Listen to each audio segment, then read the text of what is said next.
alla villa di Roberto Baggio ad Altavilla Vicentina. Nella sera in cui si giocava Italia-Spagna, una banda di rapinatori si è introdotta nell'abitazione sequestrando la famiglia per 40 minuti. L'ex pallone d'oro ha reagito ed è stato colpito alla fronte.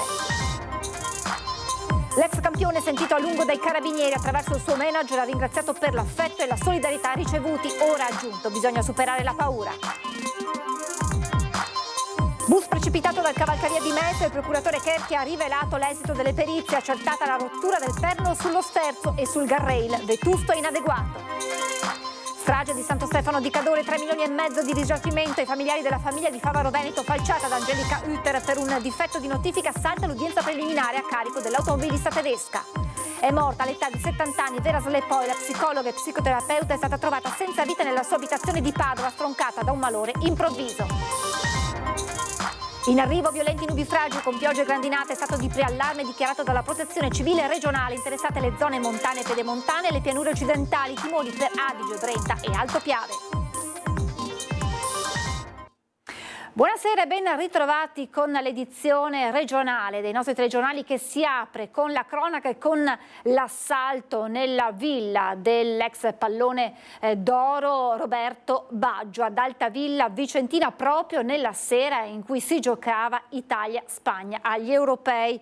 Una banda di rapinatori si è introdotta nell'abitazione del campione, dopo averlo aggredito e sequestrato ha svaligiato la sua casa. Inquirenti al lavoro per intercettare i malviventi. Le prime parole del campione: grazie, ha detto, per l'affetto, ora bisogna superare la paura.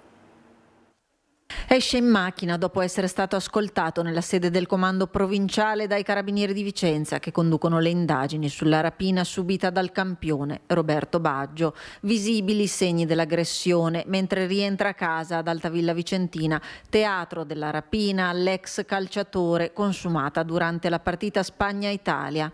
Un incubo durato 40 minuti per l'ex campione, vissuti intorno alle 22 quando i malviventi hanno fatto irruzione nella villa, una colluttazione nel tentativo di fermarli e uno di loro lo avrebbe colpito in fronte con il calcio di una pistola. Poi l'ex pallone d'oro e i familiari sono stati chiusi in una stanza, tenuti in scacco dai ladri che nel mentre hanno fatto razzia di gioielli e denaro.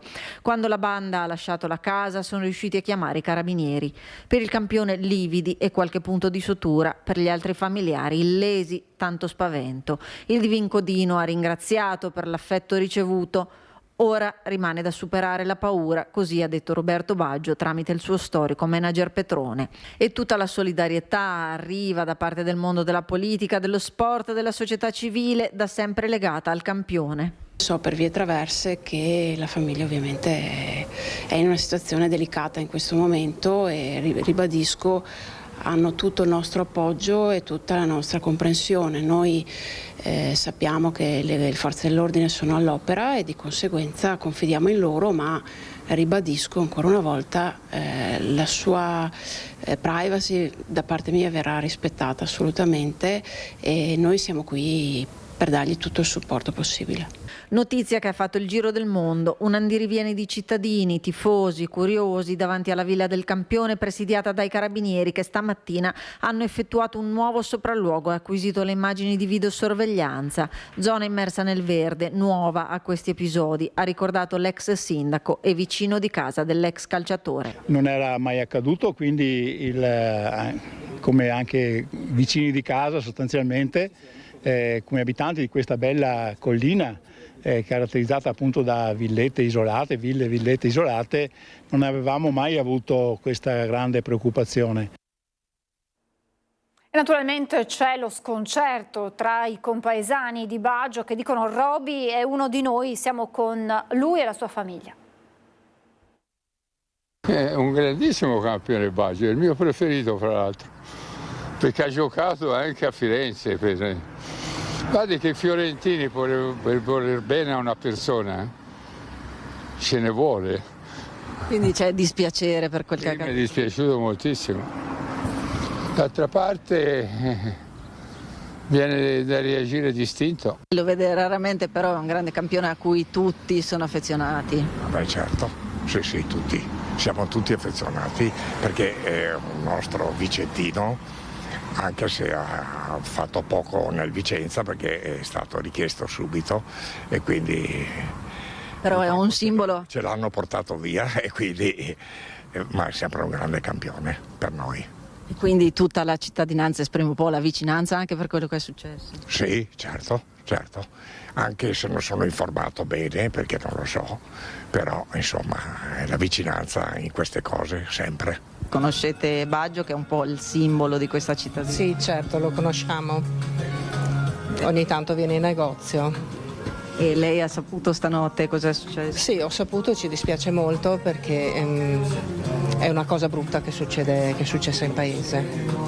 Ecco, e cosa vi sentite di dire alla famiglia, visto che oramai sono anche amici? Ma che ci dispiace molto e che speriamo non succeda mai più una cosa del genere e che gli siamo vicini.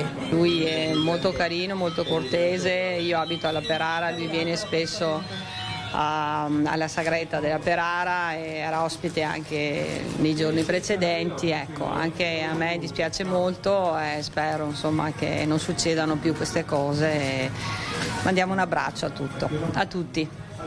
Per voi qui lui rappresenta proprio il simbolo, oltre che dell'Italia in termini calcistici, ma proprio il simbolo di Altavilla. Sì, esatto, è uno di noi, diciamo così, quello sì. Assolutamente, dispiace perché comunque fa parte insomma, della comunità di Altavilla Vicentina, quindi siamo vicini, dispiace perché comunque lui si è sempre dimostrato umano con tutti i tifosi che vanno dietro la porta a bussarli, quindi ovviamente dispiace ancora di più dal punto di vista umano, ecco. Quindi un grande abbraccio a lui e a tutta la famiglia. Lei tiene il codino proprio per omaggio a Roberto Baggio? Sì, esatto, sì, perché è stato un mio idolo. Anch'io giocavo a calcio e mi dispiace che è successa questa cosa. Spero che stiano tutti bene. E poi tra l'altro voi qui lo vedete spesso anche alle sagre o alle iniziative per i bambini. Lo vedo passare in macchina, sono stato anche a casa sua. Ma ecco, spero che non gli sia successo niente e che insomma, per quel che sono i soldi che lasci perdere, insomma, che non sia successo niente. Passiamo ora alla strage del bus di Mestre perché il procuratore Cherchi ha reso note l'esito delle perizie, accertata la rottura del perno sullo sterzo che ha fatto perdere il controllo del mezzo. Dall'analisi che hanno fatto i tecnici risulta la rottura del giunto e quindi del sistema che appunto apporta il movimento dallo sterzo fino alle ruote. Questa rottura è legata alla rottura di un perno che all'interno del sistema collega il giunto. Sicuramente la rottura del giunto ha una causalità, sembrerebbe allo stato, con la situazione di difficile o di ingovernabilità del mezzo. A qualche mese dal deposito delle perizie e all'indomani del dissequestro del cavalcavia superiore alla presenza del superperito Migliorino, la procura ha reso noti i primi esiti sull'incidente che ha provocato la strage lo scorso 3 ottobre, quando il bus è precipitato provocando la morte di 22 persone. Si tratterebbe dunque di una rottura meccanica che avrebbe reso il mezzo ingovernabile, provocandone lo sbandamento verso destra. Già alcuni giorni dopo l'incidente, un ex dipendente della linea aveva denunciato ai nostri microfoni come questi mezzi presentassero problemi allo sterzo. Presenta delle anomalie magari sullo sterzo, ovvero nel girare non è come un mezzo a gasolio che quindi ha un'ampia sterzata. Si fa fatica. L'altra consulenza resa nota è quella che riguarda le barriere definite vetuste e inadeguate. Il consulente ha evidenziato che quelle barriere erano ammalorate. Adesso si tratterà di capire e di vedere se questo è direttamente collegato alla fuoriuscita del mezzo oppure no. Escluso già da tempo un malore dell'autista, Cherchi oggi ha confermato come Alberto Rizzotto non fosse al cellulare. È stato fatto analizzare il cellulare dell'autista e non risulta che l'autista lo abbia aperto nel periodo dalla partenza al momento dell'impatto. Il quadro degli indagati resta lo stesso, i 3 dirigenti comunali e l'amministratore delegato della linea. Abbiamo anche tutte le altre attività che erano state fatte nell'immediatezza e quindi la ricostruzione fattuale della polizia giudiziaria, quindi i controlli sul posto, le tracce di frenata, tutte queste attività. Va tutto messo a sistema poi da un punto di vista giuridico e quindi questa è l'attività che verrà fatta d'ora in poi. Una tragedia che difficilmente si dimenticherà, momenti drammatici che in qualche modo sono stati rivissuti da chi in questi mesi ha indagato. Per questo il procuratore ha lanciato un messaggio alla stampa. La telecamera del mezzo ha ripreso i momenti dell'impatto e quindi i momenti in cui in qualche maniera si è capito, perché poi non tutti neanche l'avevano capito perché molti stavano sonnecchiando eccetera, che il mezzo stava cadendo. Quindi è un video terribile che coinvolge anche i minori e di cui abbiamo segnalato la necessità di non pubblicazione. Sono sicuro che la stampa sul punto sarà adeguata a questa richiesta anche qualora dovesse venire in possesso del filmato, che naturalmente è stato depositato come tutto il resto a tutti i difensori e a tutte le parti. La strage di Santo Stefano di Cadore, 3,5 milioni ai familiari delle vittime, e salta l'udienza preliminare a carico di Angelica Hutter per un difetto di notifica. Ho depositato tutte le quietanze che attestano che la compagnia assicurativa ha risarcito il danno a tutti i prossimi congiunti delle persone offese. Un ammontare complessivo di poco superiore ai 3 milioni di euro. E risulta liquidato con tutte le autorizzazioni del giudice tutelare per il risarcimento ai minori. Ammonta a oltre 3 milioni di euro il risarcimento che l'assicurazione di Angelica Hutter ha riconosciuto ai familiari delle vittime della strage di Santo Stefano di Cadore. A confermarlo, fuori dall'aula in tribunale a Belluno, l'avvocato di parte civile Alberto Berardi. Questo potrebbe avere delle conseguenze sul destino processuale della 33enne tedesca, accusata di omicidio stradale plurimo. Era il 6 luglio dell'anno scorso quando in via Udine l'Audi della donna piombò su Marco e Mattia Antoniello, papà e figlioletto, e su Maria Grazia Zuin, la nonna, non lasciando loro scampo. Il giudice che deciderà delle sorti dell'imputata potrebbe riconoscere la circostanza attenuante dell'articolo 62 numero 6, cioè l'intervenuto risarcimento del danno prima della celebrazione del processo. Circostanze ulteriormente l'avvocato della difesa Giuseppe Triolo. Indubbiamente è un attenuante, quindi fino a 1/3 della diminuzione della pena. Questa è la fotografia di una vicenda che processualmente è però ferma al palo. L'udienza preliminare fissata infatti in tribunale a Belluno è stata subito rinviata per un vizio di procedura, ovvero un difetto di notifica telematica dell'avviso di chiusura indagini. Anche per questo la Hutter non era presente. La 33enne è in una struttura psichiatrica del Veronese e il suo legale resta sulla linea del vizio di mente, su cui sicuramente tornerà nel corso del processo. La mia personale convinzione è che la ragazza non fosse capace di intendere di volere al momento del fatto. Un 55enne è stato sottoposto ad un fermo di indiziato di delitto emesso dalla Procura della Repubblica di Verona per l'omicidio del giostraio 75enne Alberto Fiori, avvenuto mercoledì sera a Villafranca di Verona. Il provvedimento cautelare è stato emesso nei confronti del 55enne residente nella stessa cittadina villafranchese, che si è presentato al Comando Provinciale Carabinieri di Mantova insieme al suo legale. Successivamente è stato trasferito nella casa circondariale di Mantova. Sempre in relazione all'omicidio del 75enne, ieri al Comando Provinciale Carabinieri di Verona si sono presentati altri 2 uomini coinvolti negli eventi, un 32enne e un 46enne, anche loro di Villafranca di Verona, e congiunti dell'indagato, che sono stati sottoposti ad interrogatorio poiché indagati per lo stesso delitto. Una notizia improvvisa che ha lasciato tutti senza parole. È morta all'età di 70 anni Vera Slepoi. La nostra redazione l'aveva incontrata per un'intervista, forse tra le sue ultimissime, lo scorso 8 giugno.